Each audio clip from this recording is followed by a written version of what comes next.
मैं ठीक कह रहा हूँ, शिष्य ने कहा। सैकड़ों आदमी मिलकर कुछ नहीं कर सकते तो राजा अकेला क्या करेगा? तुम आदमी आदमी सहायता के लिए पैदा हुआ है। शिष्य की बात सुनकर सभी लोग सोच में पड़ गए और बोले, तुम तो चमत्कारी हो। हम क्या जाने, तुम ही हमारे दुखों को दूर करो। मैं ही क्यों, तुम स्वयं अपना हाथ उठाओ, हिम्मत करो, कदम बढ़ाओ। हिम्मत से क्या नहीं हो सकता।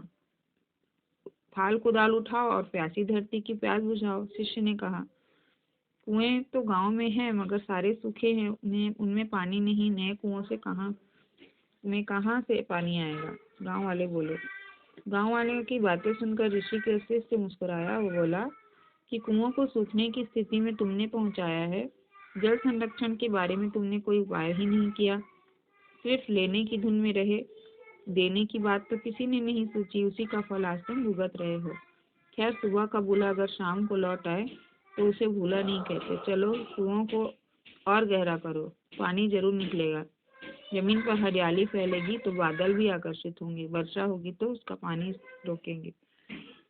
इस प्रकार से यह बात गांव वालों के समझ में आ गई और वे कुएं खोदने में जुट गए। श्रम के मोती बनकर जब पसीना धरती पर गिरा तो भगवान की भी आंखें भीग गई। कुओं से शीतल जल धारा फूट पड़ी और सूखी धरती फिर से हरी भरी हो गई। गांव की हालत सुधरी। फिर इसी तरह वह दूसरे गांव करते करते कई गांवों की दशा उस शिष्य ने सुधारी। दूर दूर तक उसका नाम फैल गया। सभी उसे देवता कहने लगे। राजा के कानों तक जब यह बात पहुंची तो ऋषि अपने शिष्यों का 1 वर्ष होने पर इंतजार कर रहे थे। एक दिन पहला शिष्य पहुंचा, उसके साथ हाथी घोड़े थे। गुरुदेव, देखिए, राजा ने मेरी योग्यता से प्रसन्न होकर मुझे हाथी घोड़े दिए हैं। ऋषि ने कुछ नहीं कहा। फिर दूसरा शिष्य पहुंचा उनके पास।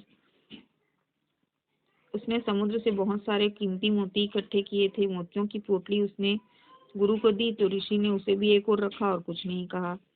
1 साल बीत जाने पर शिष्य जब नहीं लौटा, तीसरा शिष्य, तो दोनों शिष्यों को लेकर ऋषि उसकी खोज में चल पड़े। राज दरबारों में गए, वहां नहीं मिला। नगर में ढूंढा, वहां भी कुछ नहीं पता चला।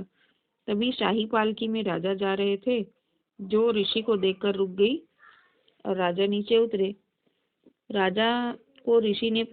राजा ने ऋषि को प्रणाम किया।